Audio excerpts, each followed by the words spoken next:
Being a comedian is the greatest job in the world. Like, greatest job in the world once you get to my level. The only thing I don't like is all the travel. I'm always flying somewhere, always in an airport. Even flying into Chicago a couple days ago, 2.5-hour flight delay. I'm stuck in an airport bar talking to some random asshole. And I got nowhere to go. So I'm like, hey man, what do you do? And he says, and I quote, "Oh, nothing right now. But I used to be a priest."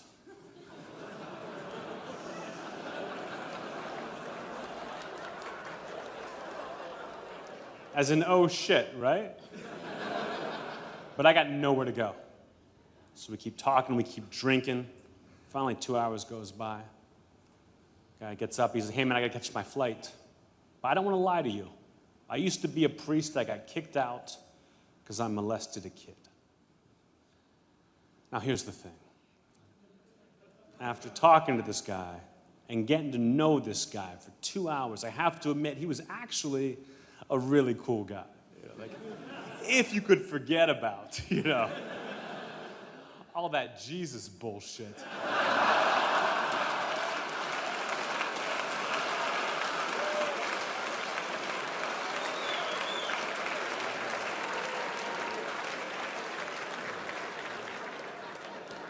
Yeah, that's a favorite.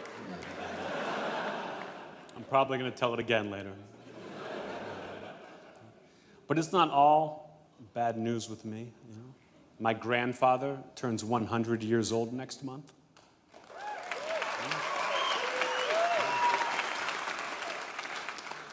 Maybe. I'm really skeptical. I don't think I ever got over my grandmother's death when I was a kid. My grandmother died from a heart attack during my 9th birthday party. Literally while she was eating cake. And I guess that must have screwed me up a little bit, I mean, I still have birthday parties, but now I'm just careful what I wish for.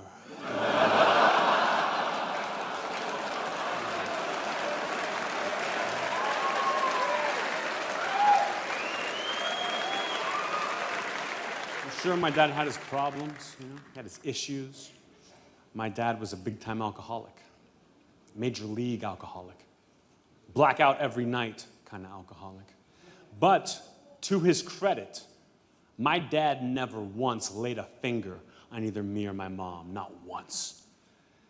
And I don't know if it was just because he loved us so much or if he just hated my sisters. But either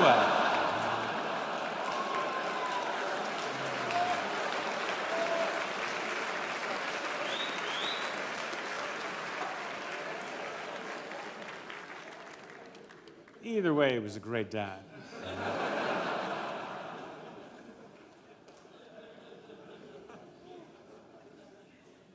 I remember a tough time for me. I was like 10 years old. My parents called me into their bedroom. They say, Anthony, we want to get a divorce. You have to decide which one of us you want to live with. And I was a 10-year-old kid. I didn't know any better. I just said, Dad, I want to live with Dad. It was heartbreaking.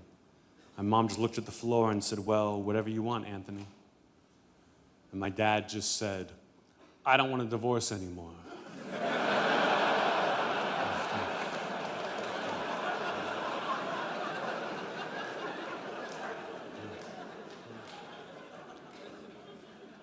And maybe the most uncomfortable moment of my life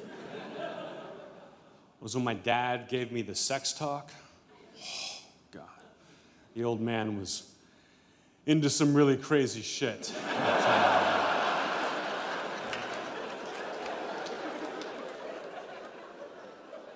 But then maybe the greatest moment of my life ever, I think this is like a universal thing for guys. I'm 12 years old, I'm sneaking around my house, and I found my dad's porn in the back of the attic. That was a great day. That was a game changer for me. But then the worst day of my life was the day I found my mom's porn in the back of that video store.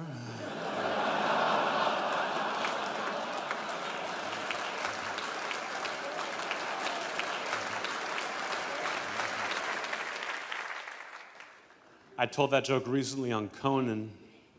That's right, Conan.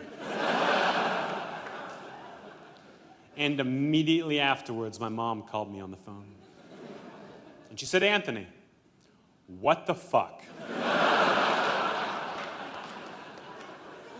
Do you really have to make up a joke that makes me sound like I work in pornography and then say it on Conan? That's my least favorite joke that you have. And I just said, well, Mom, that's only because you haven't heard the other jokes I tell about you. That they are not allowed to let me say on Conan. Per example.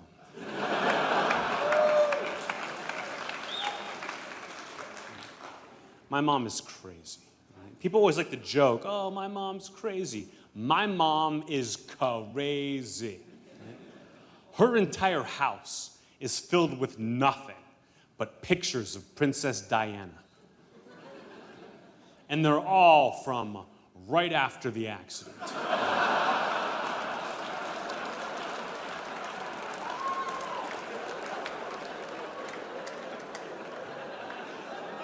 Most of them she drew, like it's really fucked up, you guys. We just found out my little brother has a peanut allergy. A peanut allergy, which is very serious, I know. But still, I feel like my parents are totally overreacting. They caught me eating a tiny little bag of airline peanuts, and they kicked me out of his funeral.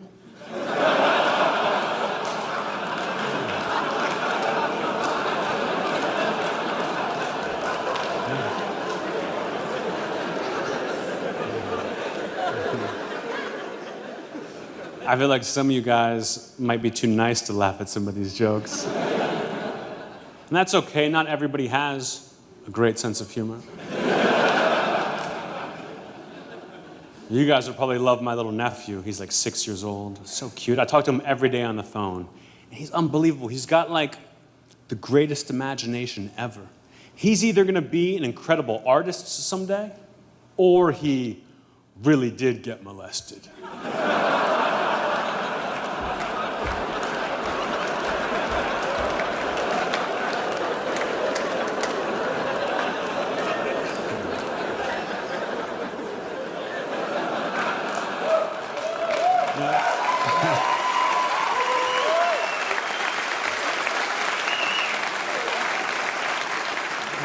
I wasn't even laughing about that one. I was thinking about what's coming.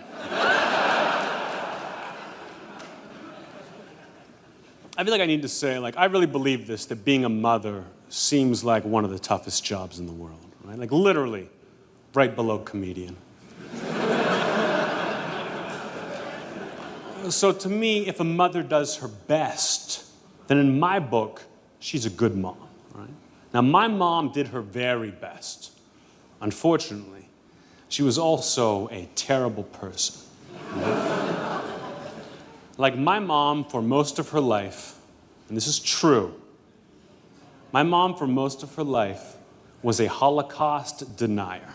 Right? Does everybody know what that means? I mean, she couldn't believe the Holocaust happened. It's like the worst thing you can be. And it was terrible for the entire family to have to deal with. Until finally, a couple of years ago, we had an intervention.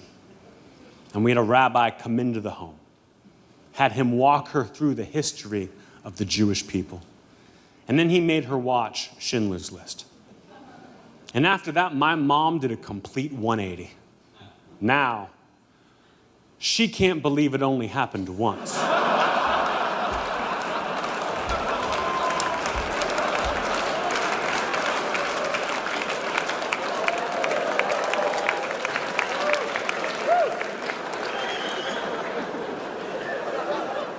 I'm not a religious person. I would call myself an atheist. You know, I don't have a good story behind it. I'm just reasonable.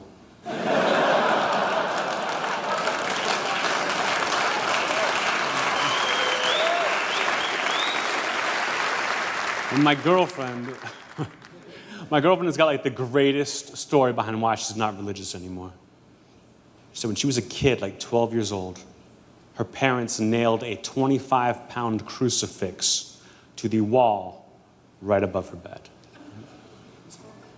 And about 2 weeks later, in the middle of the night, the crucifix falls off the wall and leaves a 2-inch gash in the back of her dad's head.